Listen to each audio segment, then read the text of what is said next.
record on. Okay. There you go. I'm gonna let people in. So about like 90 people signed up for this webinar, but don't be alarmed. A lot of people don't sign in for the live. They watch it later. So okay. It might be small. Okay. Sure. Phew.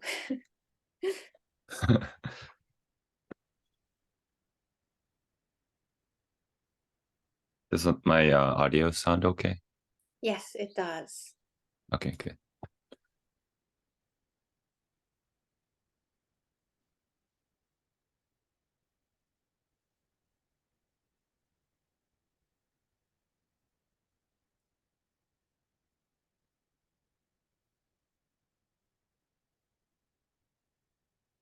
Okay, some people are starting to trickle in. Sorry about that, guys. We were having a little technical difficulties, but we're gonna get started shortly.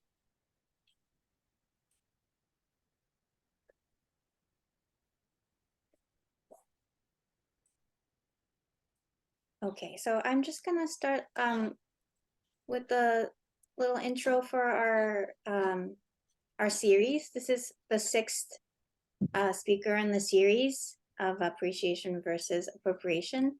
And this is gonna be the last event for now. And it's been very interesting to get different people's perspectives on cultural appropriation and how it impacts them personally, depending on the life experiences that various people have had. So if you've missed the other talks, they're all linked on the JACL website, and they're on YouTube, so you can check them out. So,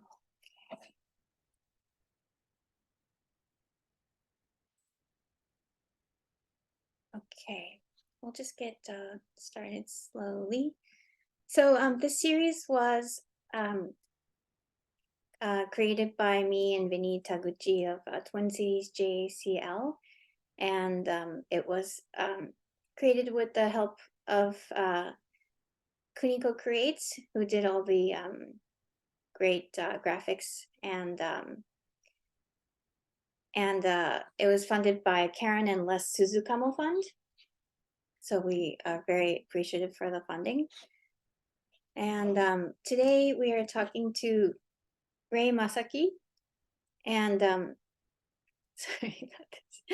He's a Japanese American graphic designer, writer, and educator based in Tokyo. He studied illustration at Parsons School of Design, type design at Cooper Union, and received an MFA in graphic design at Vermont College of Fine Arts. In 2021, Ray published Why is a Salaryman Carrying a Surfboard, a bilingual book about the history of institutional white supremacy and westernization in the Japanese design industry. I read the book recently. It was really, really interesting, and I hope you guys get a chance to check it out. Okay, so we'll just dive into the questions. So Ray, can you tell us a little bit about your work and about your design company? Sure. Yeah, so my name is Ray. I run a design studio, or I mean, it's really just me, but I run a small design practice called Dang. And I work mostly for, I work across all sectors, I think, but a lot of things in like arts and culture, mostly for Japanese companies, but I try to position myself to work bilingually. So for companies who want to be able to work in both Japanese and English. So that's kind of the type of work I do. And then I also teach at Kokusai Fashion Senmonshoku Daigaku, which is, if you have ever been to Shinjuku, it's like the large cocoon tower. There's a school called Mode, a fashion school called Mode, and I'm a professor on the university side of it. Oh, cool. What Yeah. do you And then I also write a little bit too. Yeah. You write quite a lot. What do you teach at the school? I actually teach a class called subcultures. So I mean, I'm not necessarily a subculture expert, but I think I take a lot of interest in it. So I teach a kind of a lecture class exploring a bunch of different subcultures, and since it's a fashion university, I try to get my students to look past just like the aesthetic surface level of fashion and kind of dive deeper into the origins and history and how like something like hip hop fashion or K-pop or Y2K or something is popular now, and kind of working my way backwards from there. Oh, that's very cool. Do you teach bilingually or what language do you teach in? Yeah, I teach bilingually actually. The school is kind of making a more of a concerted effort to become internationalized, and so they brought me in to try to introduce more English into the curriculum. So yeah, but I wouldn't say that my students are necessarily fluent in English, so I kind of do half and half. Yeah. Very cool. Okay. So how do you identify culturally? So for example, although I was born in Japan, I lived most of my life in the US, so I consider myself Japanese American and Asian Mhm. American, depending on the context. Yeah, I would say that I'm the same. I Yeah, I haven't thought about it too much, but I do identify myself as Japanese American. I was born and raised in America, in New York and New Jersey. But yeah, both of my parents are immigrants, so I was raised around Japanese culture a lot. So yeah, I would definitely consider myself Japanese American. Okay, cool. And so you were born in the US, and what was your relationship to Japanese culture when you were growing up in the US? Um, I loved it. Um, I mean, I loved it in the same way a lot of American kids loved it. I feel like I was introduced to stuff like Digimon and Pokemon very early, and it was just popular among everyone my age. But I think a big thing was there was a Japanese market called Mitsuwa or Yaohang at the time, but it was right across the river, like between. It was on the New Jersey side of the kind of state border, and so I would go there pretty often, and they had a Kinokuniya, and so I got into like anime and manga through that, and also like buying Yu-Gi-Oh cards, and I really loved that. And so I didn't have a huge Japanese community back then, but I did have like a close friend whose grandma would always send VHS tapes of like anime and shows from Japan, and I just loved it so much that yeah, that was kind of my impetus for moving here, is that I've always been somewhat connected to Japanese culture, and I wanted to try living here eventually. Yeah. Yeah, I used to go to Yaohan also in the 90s when there were Oh like yeah, yeah, no other Japanese groceries in the US. But now there's so yeah, yeah, in New York, now there's so many. It's amazing. But how yeah. I went back. Oh, sorry. Oh, I went back like as an adult, and it Mhm. felt kind of sad.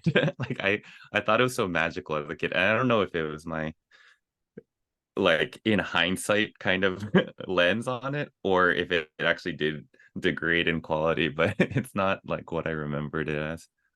I think it's both because it definitely used to like be the business was thriving back then. Yeah. It was always like really packed with people, but it was like a little haven for me to be, feel like could do a little short visit to Japan, although it was, Yeah, exactly. there Exactly. was nothing else at the time. So did you speak Japanese at home? Like how did your parents kind of maintain the Yeah. culture in the house? I mean, if I'm being honest, it was very like Japanese American uh kind of upbringing where I couldn't speak very well. But my mom also speaks fluent English, so oftentimes my mom would speak to me in Japanese and I would respond in English. So unless you were bilingual, you couldn't really understand what we were saying. So so I think like I could understand and listen quite well, but I really couldn't speak until I moved here, and yeah, I actually learned the language. Wow, wow, okay.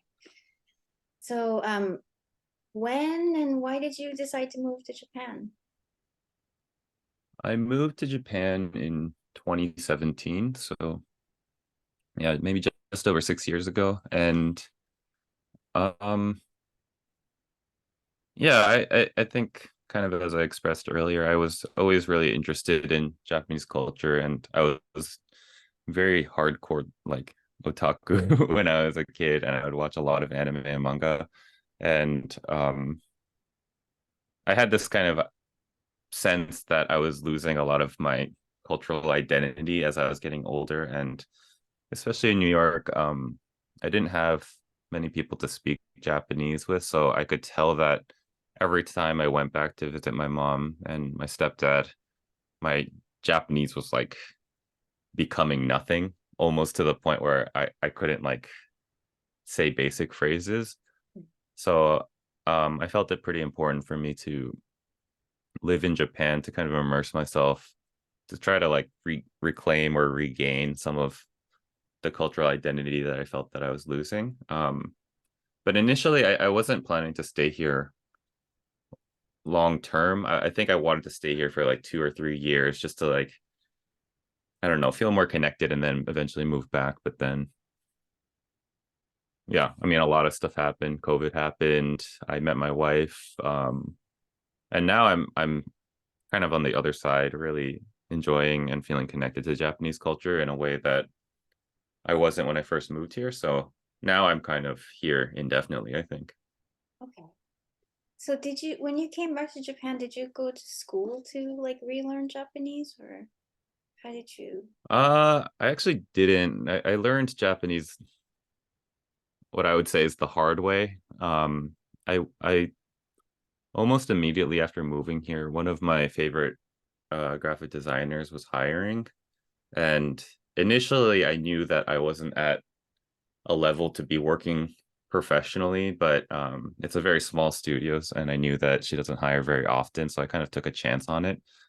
And thankfully, she kind of gave me a chance, but um, she definitely didn't let me. I didn't really get the foreigner treatment or foreigner card, in that regard, where I was expected to do my work the same as my coworkers. So I really learned on the job, and that was like very much from scratch. I didn't even know a lot of the industry terms or like how to do my job in Japanese. So I really yeah, very stressful stressful time where I was learning business Japanese, I was learning the language around the software, um, how to work with clients, and yeah, a little bit of everything. So that's kind of how I learned, which was trial by fire, I'd say. Wow, that's pretty hardcore. How Yeah, it was. reading and writing now? Um, it's funny because I have very how do you say, like katayotteru. It's like very biased language where I can speak about my industry really eloquently, but sometimes I don't know very basic things. Like I remember I didn't know the word for Scandinavia, like and like there's like, you know, geographic terms that you might have learned in middle school or high school that I never learned. So um my I would say that I'm fluent, and even in business language I do okay, but lately I've been trying to, like, when I used to sign my name in an email, I would write Masaki at the end, but now I write Ray in like Romaji so that people sort of have a sense that I'm not fully Japanese, because that's something that I struggled with a lot, is that visually I look like a Japanese person, and I am, but if someone, and my accent I would say is pretty native as well. So I think when people see me and talk to me, I don't get the one like layer of padding that says my Japanese might not be as good as you think it is. So lately I've been trying to push the fact that I can speak, but I'm not as as like perfect as you might be expecting. Yeah, I have the exact same experience because I went to the U.S. when I was 8, so my Hmm. my vocabulary is pretty limited in certain ways. So I Yeah, definitely have to like introduce myself in a specific way when I meet new yeah, people. exactly. Yeah. So let's move on to the book that I mentioned earlier. Sure. It's called "Why is the Salaryman Carrying a Surfboard?" I thought it was really interesting. So what prompted you to write the book? Or Um, also briefly tell us what the book is about. so the book kind of came about when I first moved to Japan. I had this literally just an entry in my notes app that I would kind of just jot down ideas or things that I thought were kind of strange about living here, um and some of it was just me being naive or ignorant, but then some of it I was just kind of like, it kind of made me, scratch my head a little bit. And there were things like that I bring up in the book, like the overuse of white models in Japanese fashion companies and fashion brands, like completely domestic brands that are selling to a Japanese audience. To me, it was very confusing seeing like or white passing models in that kind of context. And then as I worked in the industry, I noticed that a lot of these kind of tropes were being perpetuated. So the that was kind of just in the back of my head. I didn't really engage with it until a lot of the Black Lives Matter movements kind of had a resurgence after the whole George Floyd incident. And I noticed that at the agency that I was working at the time, even though I would say that they're quite progressive in the Japanese design context, I felt like they um, weren't really able to communicate or engage with it in a way that I felt should be happening. And I understand that's kind of a loaded thing too. Like I don't expect someone from a foreign country to know everything about American politics and so on, but I did feel that this was an issue that was more of like a human rights violation, and that everyone should be somewhat knowledgeable about it. And then I tried to have this kind of informal discussion session about what was occurring. And what I wanted to be more of an open conversation ended up being very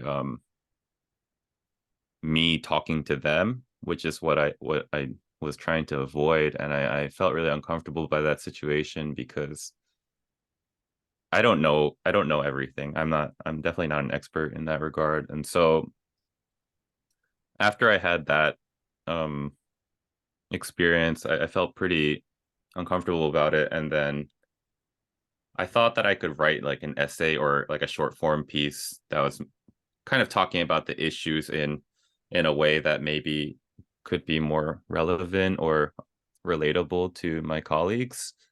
And that's kind of like the seed that started this book. Was I wrote this essay, and I thought I was going to just put it up on like Note or Medium or something so that Japanese people could read it.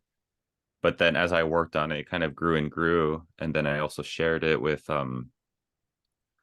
my friend Ian Lynham, who's also like a design researcher. And then he was like, "Oh, this is really good, but you should back it up with more like uh research rather than like anecdotes." And so that's how it kind of grew into the thing it is now. And yeah, so it basically talks about how these kind of notions of like systemic white supremacy entered Japan.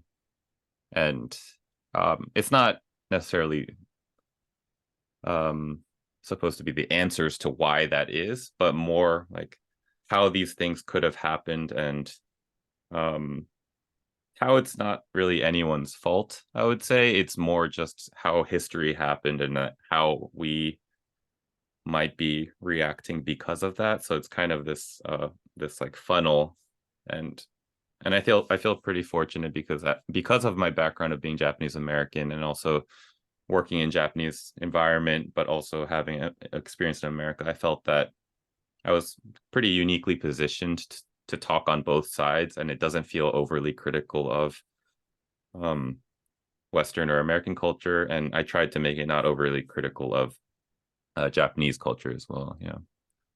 So what are some of the topics that you focus on in the book for those people who haven't read it? Um, I haven't actually looked at the book in a while, so I was kind of looking at it before this, but yeah, it kind of started with this idea of like why are there so many like white or like Western featured models in Japanese advertisements, and then also the idea of like kazariego, like the decorative English, so English that doesn't necessarily make sense to an English speaker or English reader, but is used kind of uh, as a branding element to elevate something. That's another thing that I felt kind of strange about. And then yeah, and then I also touch on things that I felt were pretty overtly racist. Like I talk about an advertisement that I saw in a taxi that was characterizing Black people in a way that I felt was really violent. Yeah, and even like it's almost Halloween, and right now in Tokyo, they're doing a large campaign in Shibuya to stop people from celebrating Halloween on the streets. And I was walking with my wife from Harajuku to Shibuya yesterday, and we noticed all these banners along the side of the street that were talking about don't drink, don't wear costumes, don't smoke, like all these things to kind of dissuade people from celebrating in like the Scramble area. And I was just, I don't know, I mean, I thought they were kind of corny to begin with, but the English was really poorly translated. And I was just like, man, you're in Shibuya, which is probably one of the most international areas of Tokyo, and you couldn't get a native speaker to check the English on it. And so it's stuff like that where I'm just like, there's some sort of issue happening here where the proper checks aren't like aren't occurring, So I don't know. Those are some of the topics that I tried to bring up in my book. Yeah, so I was in Japan until I was like 8.5, and I Hmm. remember when I was a kid, like all of the beautiful people on like cosmetics commercials and shampoo commercials, and every sort of advertisement. I just remember everybody being white, and that was Yeah. just normal in my little girl head at the Yeah. time. So the standard of beauty in Japan at the time was like very white centered. And I think it's still that way. And Yeah. I agree with you that there's like very strange use of English.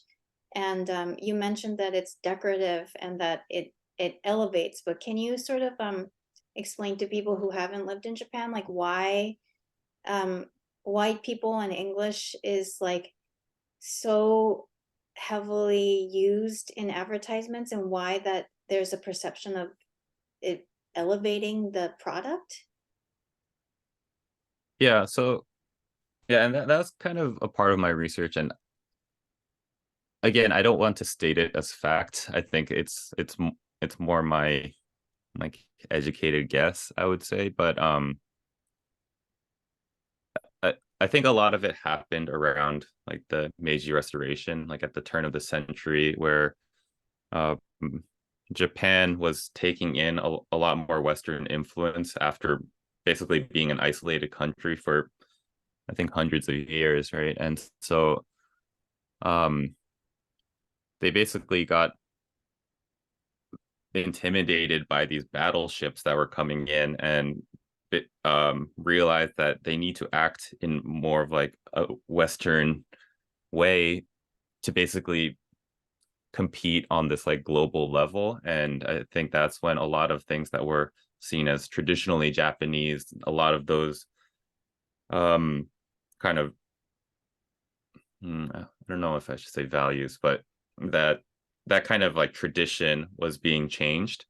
And so, and in my research, this is from Jennifer Weisenfeld, but she she talks about how Shiseido was one of the first countries to use, or first companies to use bilingual branding. So using Japanese and writing out Shiseido in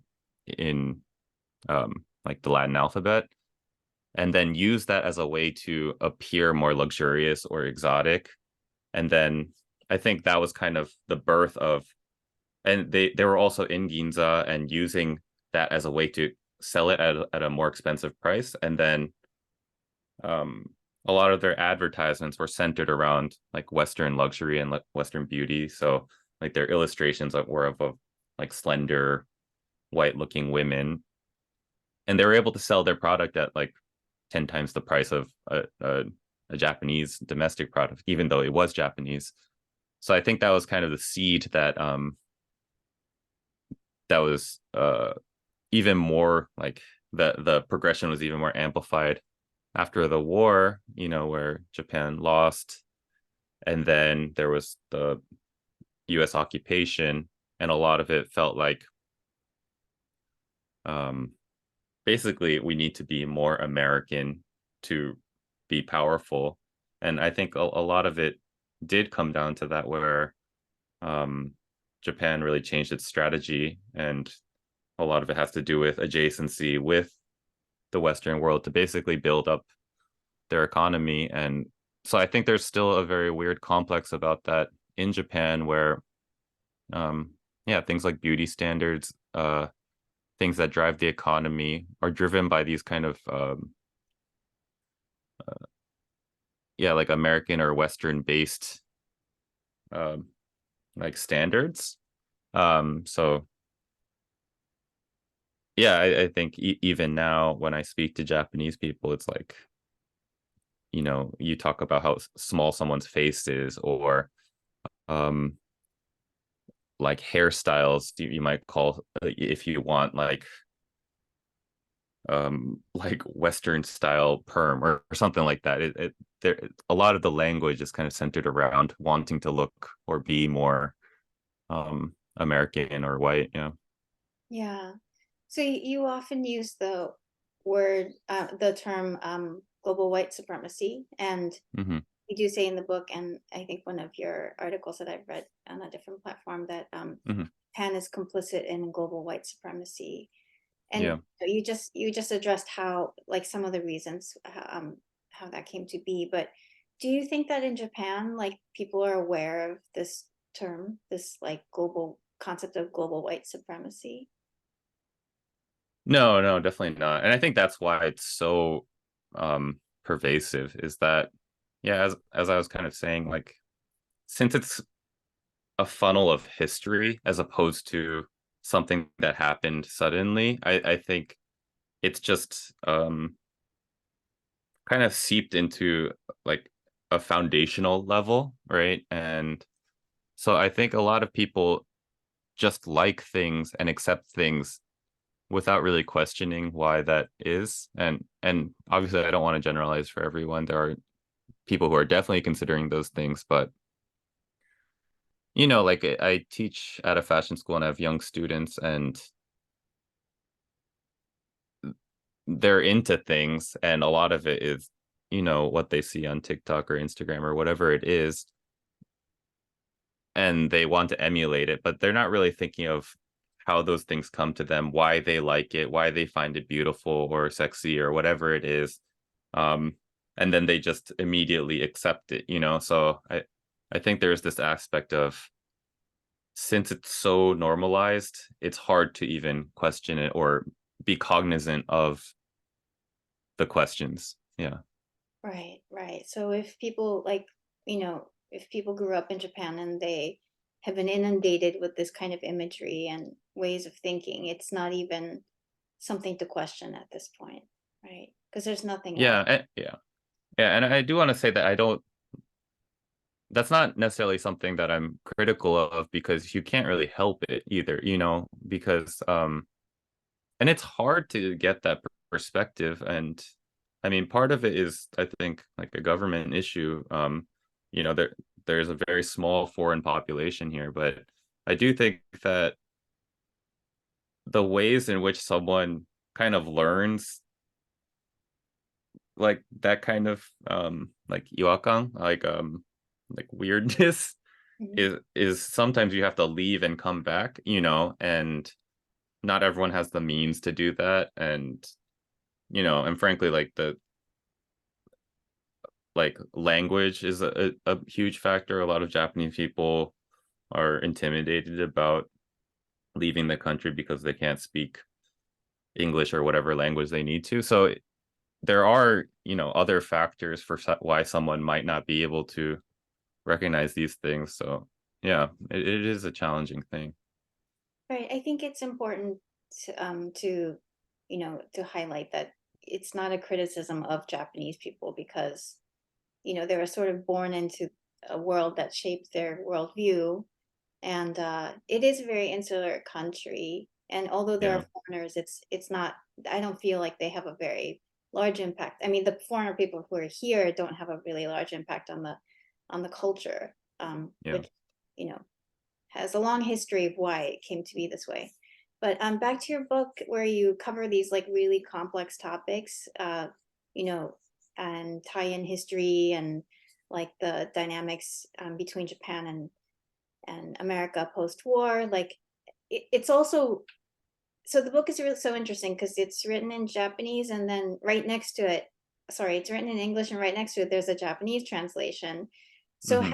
have Japanese readers read it and have you gotten any feedback from Japanese people? Yeah, I would say that the primary audience has been Japanese people, and that was also my intention too. Is because yeah, as I was saying earlier, my initial intention was like thinking about my coworkers as an audience, and my colleagues and stuff. And so I wrote the book with them in mind. And yeah, and luckily it's had like quite a good reception. And I would say that there hasn't really been much of a like negative backlash either. Yeah, like I mean, I don't know if I'm being super candid about it. Part of the reason I left the agency that I was working at was because um they weren't super supportive of me writing the book because they felt that it could reflect poorly on the company or be too incendiary to like their client relationships,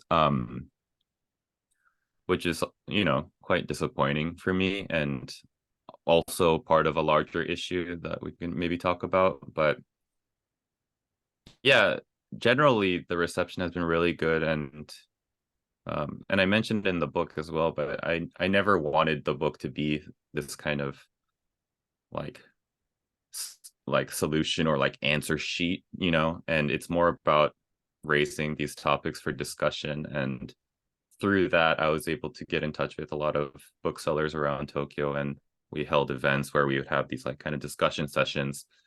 And it was just really positive and heartwarming experience that we could talk about these things. And it really also challenged some of the stereotypes that I had in my head where I thought, and well, I mean, it's a very small sample group, but like, I thought that a lot of Japanese people would be afraid to have these kinds of discussions, but we had really, really lively conversations. So it was a really positive experience overall. Yeah. Yeah, I'm so glad to hear that because I think that that is probably not the norm, Yeah. amongst the general population in Japan, but maybe the people who choose to go to your book event, Yeah, exactly. I think they want to engage, which is great that you had that kind of reception. So, this brings me to the next question, which you mentioned in your book. You talk about the consensus-based mentality in Japan. Hmm. And how do you think that contributes to the like lack of frank conversations about difficult topics like racism? Yeah, I mean, I think that's the thing that I still struggle with the most living here is that there's this concept of like meiwaku, like you don't want to inconvenience other people. And yeah, it's not just like cutting in front of someone on the escalator. It's very like a social concept too, where you don't want to do anything that disrupts like the harmony, right? And a lot of that has to do with like not speaking up about things that might feel uncomfortable or um are challenging, and yeah, it's really hard, because living here, I understand why that's a concept. And um a lot of people who visit are just like, wow, it's so idyllic here, like things run so smoothly, things people try so hard, like the effort is clearly there. um but I think it's also because you don't want to inconvenience anyone. You don't want to, there's this kind of shame based attitude towards like, if I don't do this correctly, then I'm inconveniencing a bunch of people. And yeah, that appears in like everything in life here. And so yeah, I think things can stay very conservative here because of that too, because yeah, I mean there are people who are willing to fight for things, but I do find that um in like a basic group of friends, like maybe you've been friends with them since high school or work friends or whatever, um, it would be very inappropriate to bring up politics and things like that. And so you might have no idea what people's political stance are on like pretty basic and essential topics, that and again, I think I'm also coming from a pretty um like privileged background of being from a diverse area of America where those kinds of conversations were happening a lot.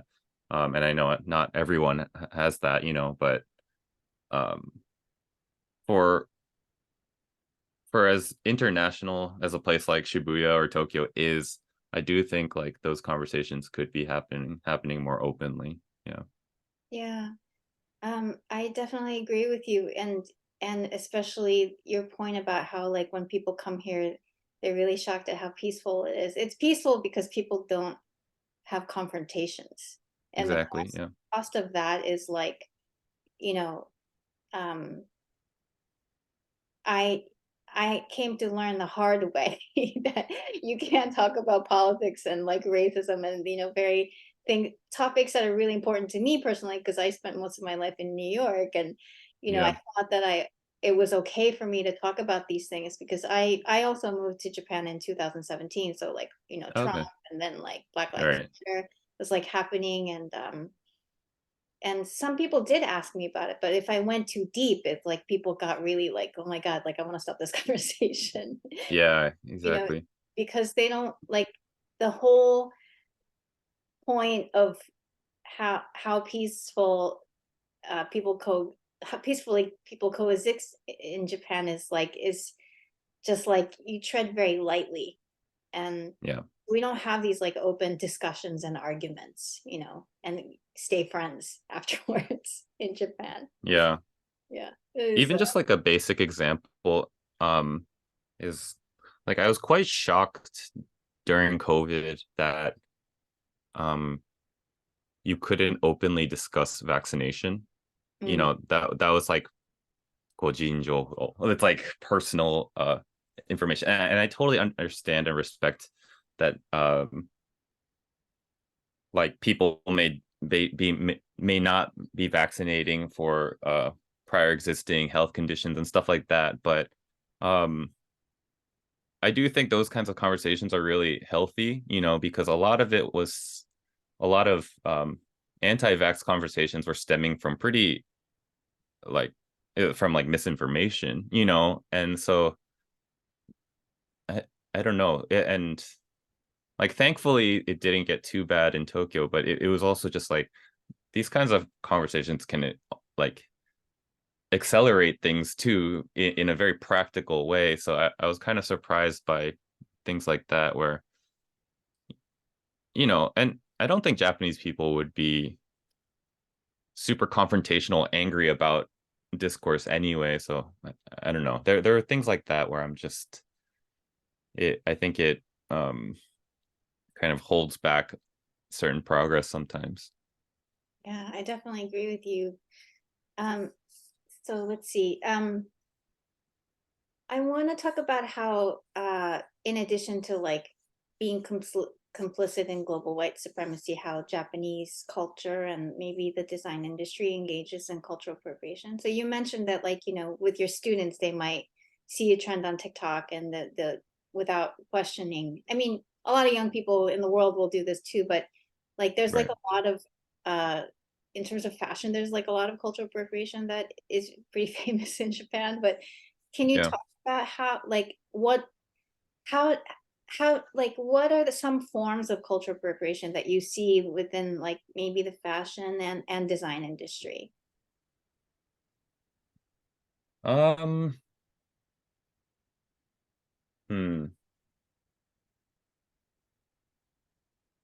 It's a bit difficult for me to say like how it exactly manifests. I mean, in the design industry, I can like cite examples like things like Casariego, like I said earlier. Um, but in fashion, this is something that I've been really fighting with myself about too, is I don't know what's right or wrong in some regards, but like for example, um, some of my students after class, like a week or two ago, asked me why I think it's weird for people to have dreadlocks or cornrows, you know? And I think that's a very lively discussion in America. And the context for that conversation is so different in America as well, you know? So, there's a history of discrimination against Black people in like the workplace for having a hairstyle that is seen as like too hood or whatever it is, like using terms that are like even if it's a like a traditional hairstyle that stems centuries or whatever, it there's a perception of it being like connected to something negative, right? And so like that kind of conversation in the context of America makes a lot of sense to be like, well, you're appropriating this fashion style that this person doesn't get the same privilege to, like experience it in as just fashion, like there's that kind of conversation. But when I look at it from a Japanese context, like it's weird, because I don't they're not experiencing that same type of discrimination and like the same privilege. It's like harder to be critical of because they do just see it as like fashion, and a lot of it comes, like, even though it could be naive or ignorance, like it does come from this feeling of like, oh, I love hip hop, or my favorite like skateboarder also has that hairstyle, so I just want to emulate that. So there are these things where um I'm still like contending with myself about where,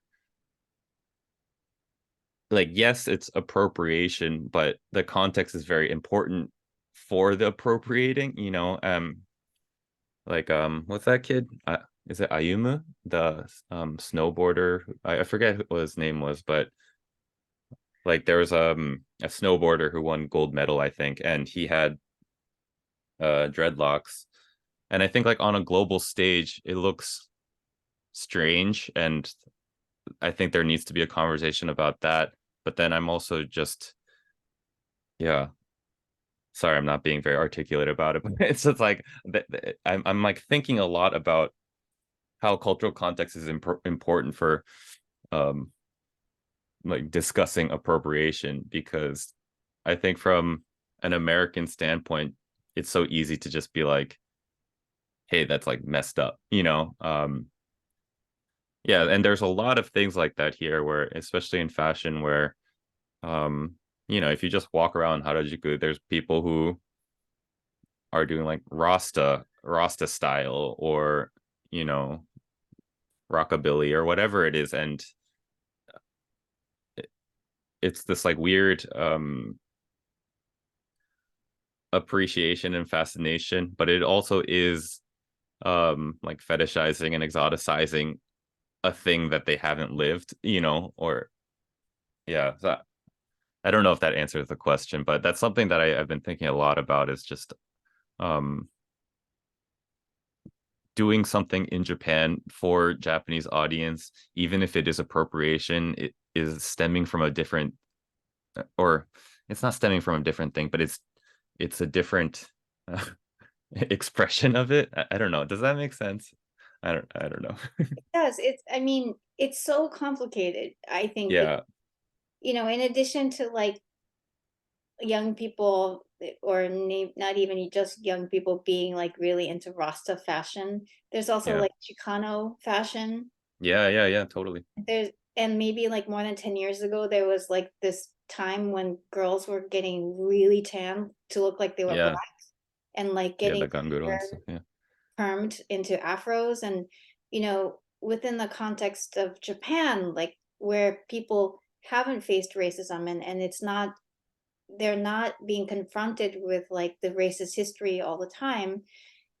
And but still, and in a very powerful economy that was propped up by the US after World War II, like, and where we live in this privilege of economic prosperity because of the US, yeah, and the the following, like, complicity with white supremacy. Like, it's really tricky. I think it's like, if you if you if you are Japanese, you are privileged, yeah, compared to the rest of the world, and it has a lot to do with absolutely. white supremacy and history. And Yeah, how do we talk about that in Japan? Like, it's because if you do, you can really upset a lot of people. And um I always really struggle with this, because if I yeah, see something, I mean, I don't live in Tokyo, I live in a rural area, but it's pretty progressive because it's like an artist community historically. hmm, But it's still like, I just have to zip it because I can't, I don't want to offend people, even though yeah, I know it's wrong. You know what I mean? So yeah. yeah. I'm curious. I'm curious to see how Japan changes in the next 20 or 30 years, because I think a lot of what we're speaking about now has a lot to do with Japan being propped up by, like the bubble and like the economic boom that they had, in like in the turn of the century, and I think as like the economic issues continue and problems with diversity and stuff continue, and I think it's going to come to a head, and at some point Japan is going to have to recognize that the country needs to be more diverse, be more accepting of foreigners, and like have a larger foreigner population, and also the fact that the domestic economy isn't what it was and is not going to be powerful enough to sustain itself, especially as the population dwindles. I think that's when it's going to really come to see like how important these issues are, and how much Japan needs to be connected um, to the world in a more tangible way. And I'm curious if that's going to be when a lot of these topics that aren't being discussed enough will actually need to be discussed. And I mean, I don't necessarily want to say that I want to wait until then, and I think these conversations need to happen now, but um it's kind of like the climate crisis where it's going to come to a point where it can't not be talked about. Yeah, yeah. Yeah, I wonder also. So on the flip side of that, of Yeah, Japanese people appropriating other cultures, like, how do you personally feel as a Japanese American person when you see, like, Western people uh using Japanese like symbols or words in their designs, or otherwise, just, yeah, use Japanese culture for their profit or gain? yeah. Mm.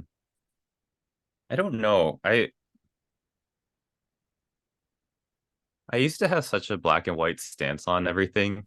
Um like obviously as a Japanese person, I feel weird about someone gaining from stereotypes of a culture, because the type of things that I do see are often yeah, exploiting kind of Japanese cultural stereotypes um for profit and things like that. But yeah, I mean maybe it's like similar to um what I was just talking about with like dreads and stuff, where the context is becoming a lot more blurred. And yeah, I don't know. I lately I'm just kind of reevaluating everything, because a, a lot of the things that we think are quintessentially Japanese culture have really been propped up by other cultures as well, and I think that as someone who cares about that, like I have to um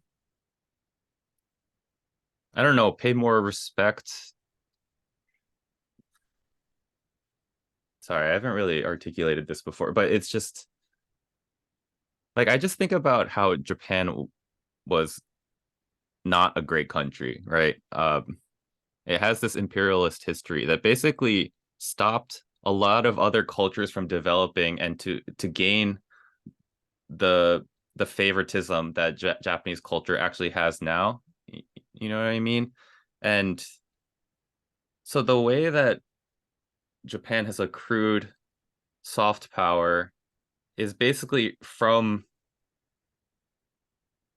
this very awful imperialist history, and so it basically stopped a lot of cultures from becoming what a lot of Western cultures see Japan as, you know, and and that happens all over the world for whatever colonized nations. But I so it's like it's very easy to be like, yeah, so it's weird when other cultures use Japanese stuff, like that's true. But now I'm just like, what even is Japanese culture?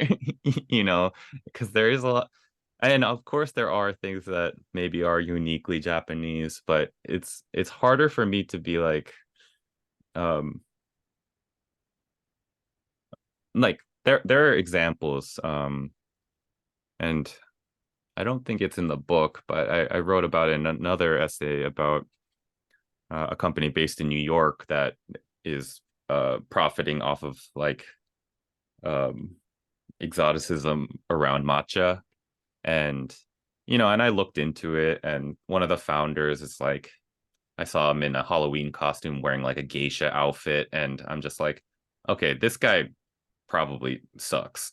Like this guy probably isn't uh doing it for the right reasons, so I can condemn someone like that. But all other situations where I really I can't say something is right or wrong until I learn about the entire thing. And I think I need to um give people the generosity to do that, because um I just think that everything is so complex, and it's going to continue to be more complex and change in the future.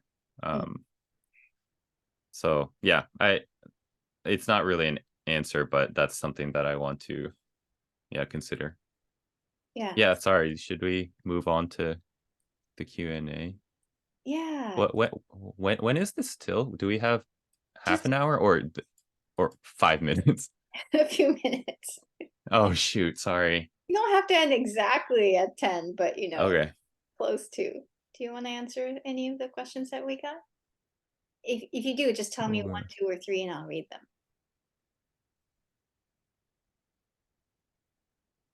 Um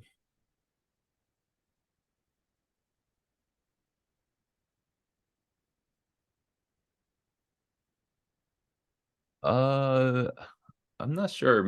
Maybe I don't know. Do you want to talk about any? I could talk about any of them, I think.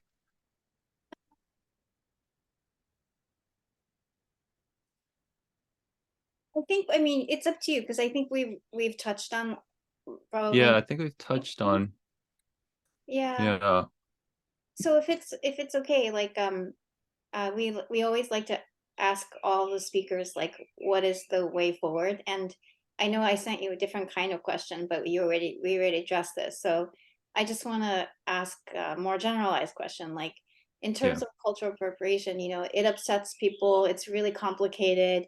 It doesn't upset some people, and this is why we decided to have this series. But yeah, like, what is a way that we can engage with other cultures in a yeah. respectful way, in your opinion? What's the way forward? What do you want to happen? I think I think yeah, like I was just saying, it's so complex and there's no answers. But I think the one thing is that there needs to be more conversations because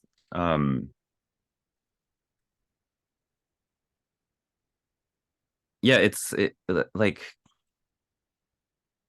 I mean I hate the word gatekeep, but it's like the idea of cultures holding on to something because it's theirs and no one else can use it, that also doesn't seem like the right answer, right? And I also don't think that other people can use something just for their own benefit without interacting in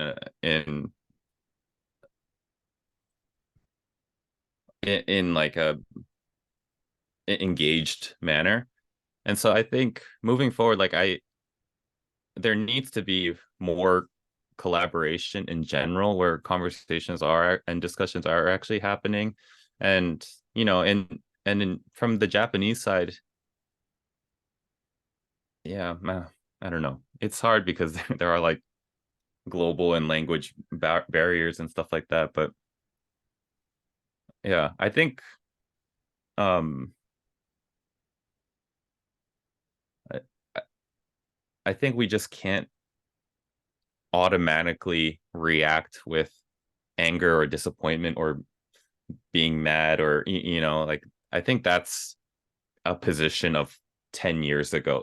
Well, there are things that are objectively maddening, but there are so many things that are in between. And I think that is where a lot of conversations could be happening. And um being able to like speak with someone about it and giving someone the time to understand where this is coming from, I think that's the only way moving forward is yeah. And I think that's what I hope to do too, is when I don't understand something or something looks wrong to me, I want to be able to engage with it in like a curious manner as opposed to a defensive or confrontational manner, so um yeah, I hope I hope that's one way forward. Yeah, Yeah, I think that you writing the book, like the kind of book that you wrote, and making it available in Japanese is so critical because yeah, you talk about like anti-blackness and in Japan, and that is very closely tied with the complicity to white supremacy, and yeah. that's a global issue, I think, and it exists in Japan as well. So I think you know I really appreciate the work that you do to enable conversations about the difficult topic. Yeah, I think so too. Like I think what's been nice with the book too is that a lot of people have these ideas in their head. It's not like I've written something that's completely novel, and so I think sometimes people just need the opportunity to talk about something, and I think that's what I hope with my writing is just to give someone the chance to talk about something, because yeah, it's kind of like this idea of meoku again, but it's like sometimes you don't want to just bring it up, but if there's a third party thing that already exists to kind of facilitate that, then people may be able to have those conversations. So yeah, I I, I hope I you have want to keep working on that. Yeah, I hope you encourage your students to read your book. Yeah, I definitely will. Yeah. Okay. Is there anything else that you want to address in this talk? No, I'm sorry that I didn't get to the questions. But yeah, feel free to email me or something if you want to talk more. Sorry I didn't get to your questions. Um, everyone who's attending. Yes, thank you everybody for attending, and thanks for your time, Ray. I really enjoyed talking with you. Of I feel course. we had very parallel experiences, and I hope we can Yeah. continue to have this conversation in some way. Yeah, yeah, no, definitely. Come visit Ibaraki with your wife. Nice countryside. Oh yeah. Oh, you're in Ibaraki. Okay, cool. Yeah, definitely. Yeah. Okay. Thank you, Ray, and thanks All everyone. right, thank you. Bye All bye. right, bye-bye.